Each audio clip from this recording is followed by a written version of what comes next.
The glass ocean, 40,000 cubic kilometers of imprisoned water, drifted across the burnt umber sky like a second moon. By day it flashed a white-blue halo that could blind an unwary looker. By night it turned obsidian, blotting out the stars behind its curved back. The settlements named it different things: the Pearl, God's Eye, the Orb.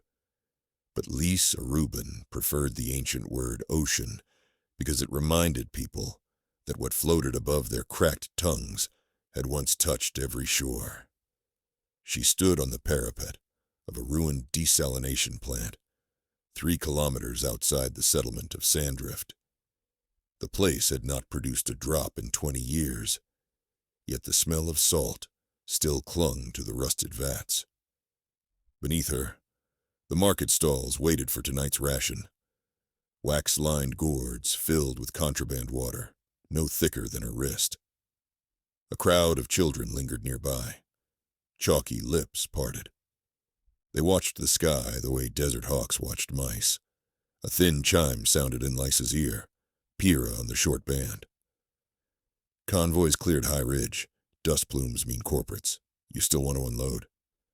We promised, Liz replied. She tasted powder on her teeth. Part wind-blown gypsum, part fear. Give the signal.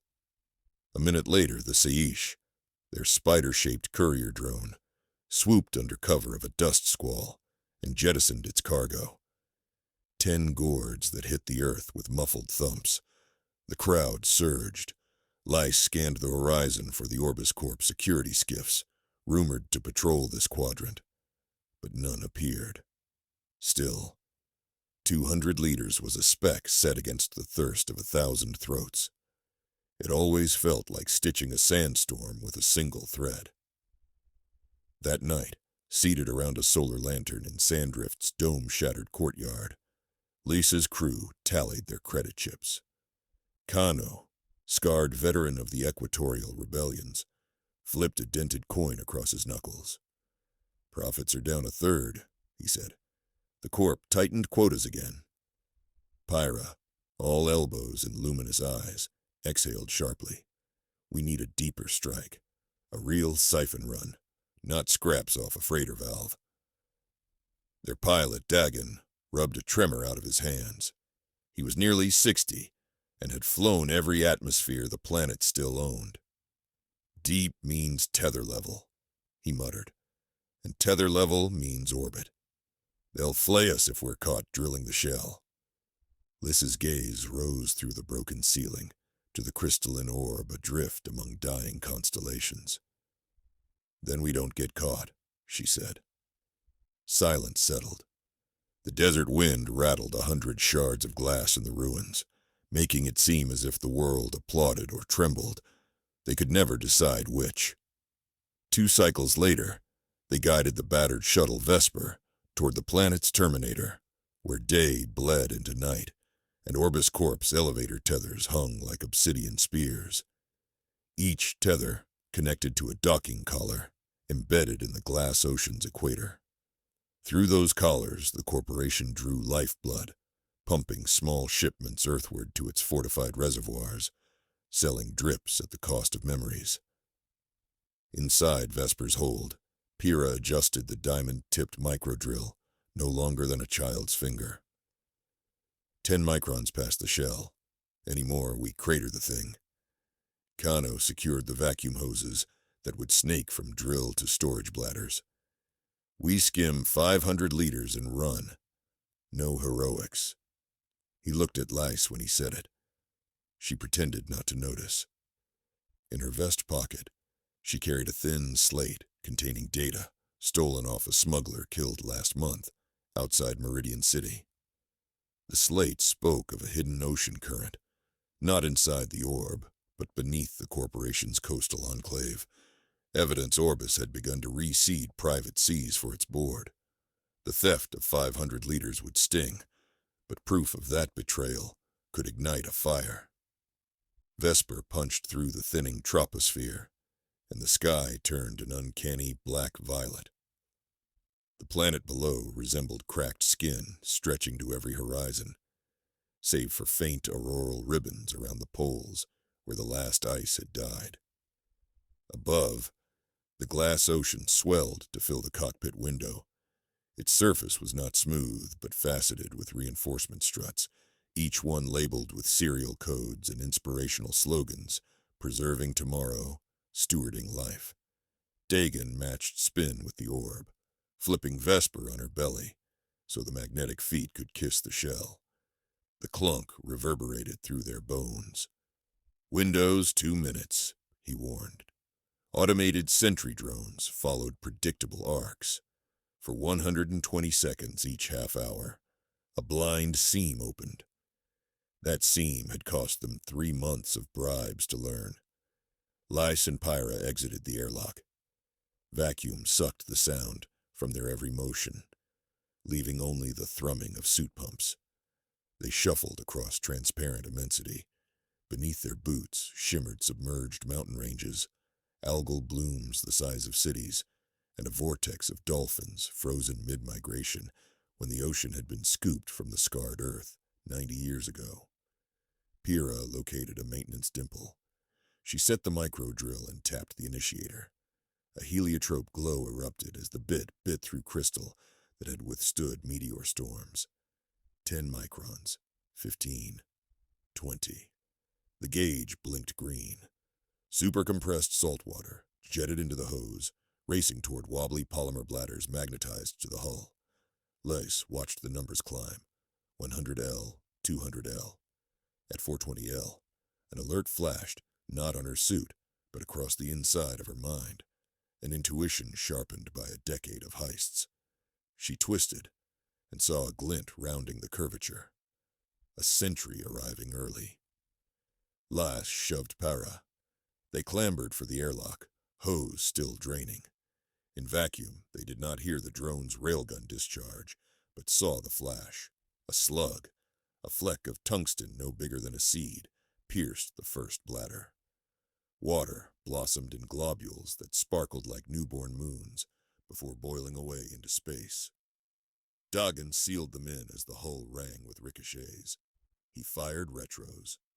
Magnetic clamps popped loose, and Vesper skimmed the orb's skin, streaking ice crystals. Another slug punctured their starboard thruster. In the hold, Kano cursed as he tied off ruptured hoses, salvaging what fluid remained. 70 liters, he spat. Risked everything for 70 goddamn liters. Lys closed her eyes to hide the orb blurring past.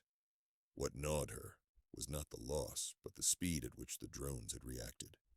The blind seam had shrunk. Someone anticipated smugglers. They limped groundward on auxiliary thrust, following a re-entry corridor seldom used by official traffic. During descent, Lys accessed the stolen slate, sifting for patterns. There, amendments to security doctrines filed yesterday, quadrupling drone patrols near the collar named Pelican 4. Adjacent file, Project Sargasso encrypted. She coaxed it open with a hash Pyra had cracked weeks earlier. A three-dimensional model unfolded. A subterranean chamber beneath Orbis's equatorial citadel, large enough to cradle a small sea. Pipes fed it straight from Pelican 4, bypassing planetary distribution networks. The new protective measures were not about smugglers. They were about guarding their private Eden. Lys's pulse hammered. Every settlement believed the glass ocean had to remain untouched, or it would evaporate in a century of uncontrolled storms. Orbis wielded that fear like a cudgel. But if the corporation dared divert kilotons for itself, perhaps the tales of fragility were lies. She gathered the crew in the cockpit, while dust flames still licked the windows. "We can't keep trickling tablespoons to villages," Lys said. "We break the collar, flood their pipeline, and show the world the water can flow free." Dagon stared, eyes bloodshot from oxygen debt. "Collar is structural. Breach it wrong and you fracture the shell." "Maybe." Lys zoomed the model. "But the divert line is 13 meters off axis. close enough to sabotage without endangering the orb. We blow their horde, let it dump through the elevator shaft, and broadcast everything. Settlements will know where to march. Kano crossed his arms. That's an uprising argument, not a smuggler's. We do jobs. We don't start wars.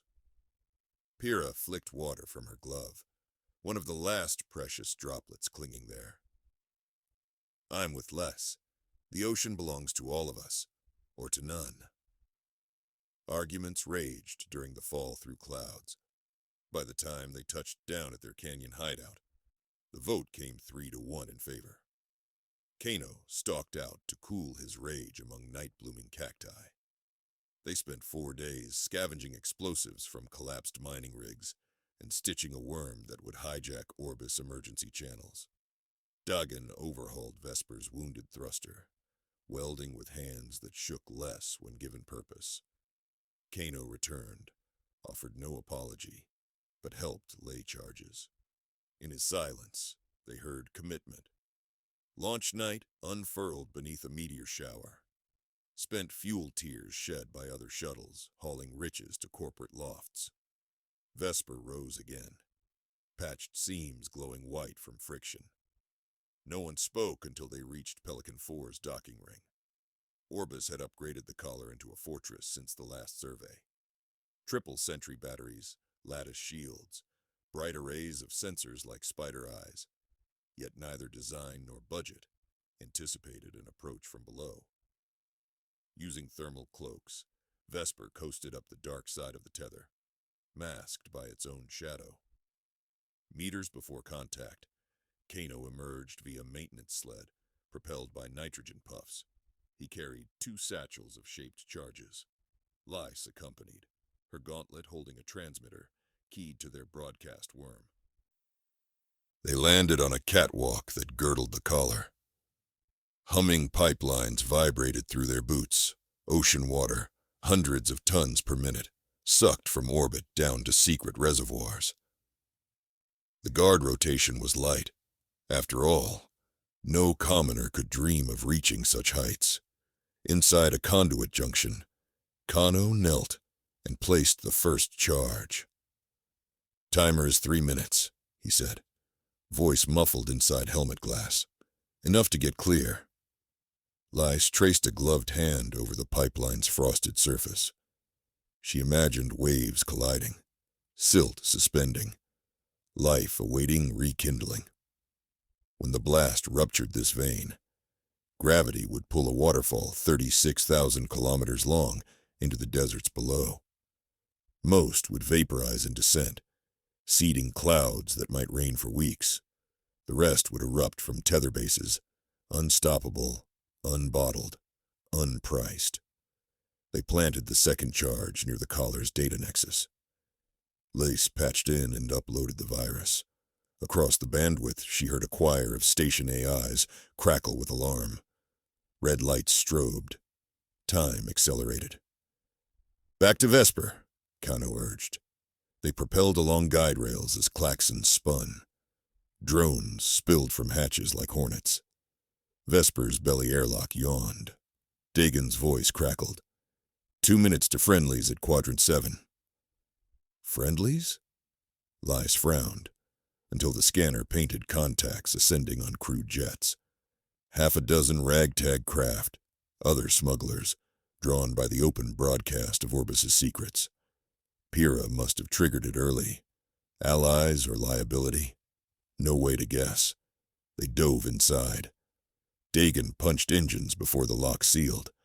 Vesper arrowed down shaft, hugging the tether to stay within a corridor the guns dared not perforate. Above them, plates slid, trying to isolate the breach, but they were too late. Kano watched the chronometer. At 0, he whispered, "Bless the deluge." A muffled thud shook the tether. Thunder transmitted through carbon cables the width of skyscrapers. Then a roar climbed to their bones, water surging free. It jetted past their descending ship, sapphire lit by dawn, turning to incandescent mist under friction. Sensors howled. Static discharge danced. Through the cockpit canopy, Lyce saw it, first as a silver blade, then as a widening ribbon pouring toward the troposphere. The glass ocean remained intact overhead. Only the corporate straw had snapped, and Earth drank with ferocious hunger. Below, settlements woke to rumble. Sky that had been parched beige for decades, darkened with newborn cumulonimbus. Lightning stitched horizons, but Orbis reacted fast. A broadcast commandeered all channels. Saboteurs have compromised planetary safety. The Maris Vault is critical. Remain indoors. It climaxed with coordinates of Vesper, marking them targets. Along the falling column rode sensor pods feeding Orbi's firing solutions. Rail platforms on the surface rotated. Dagan swore. "We're flagged!" Pyra, manning comms, shouted. "The other smugglers are forming a shield. They'll take first barrage." Liz slammed her fist. "No. Open a link." She addressed the ragtag pilots. "Scatter. Let the desert see many sparks, not one. We'll draw the big guns seaward." She cut power, allowing Vesper to freefall, cold and invisible. Rail slugs lanced the sky, shredding 2 craft, but the remainder split like schooling fish. In confusion, the batteries retargeted, buying Vesper minutes. Clouds swallowed them. Vapor hammered hull plates. Condensation sheets sluiced across viewing ports like rivers. At 9,000 meters, they erupted into sunshine, and a landscape Lyce barely recognized. Dunes smeared into mirage lakes, dry basins already collecting puddles. Suddenly, thrusters died. The earlier slug had compromised fuel lines worse than Dagan guessed. They began a glide without wings. Dagan angled toward a canyon, searching for an updraft. Control surfaces screamed until silence replaced it. Thrusters extinguished entirely. Impact jarred every vertebra.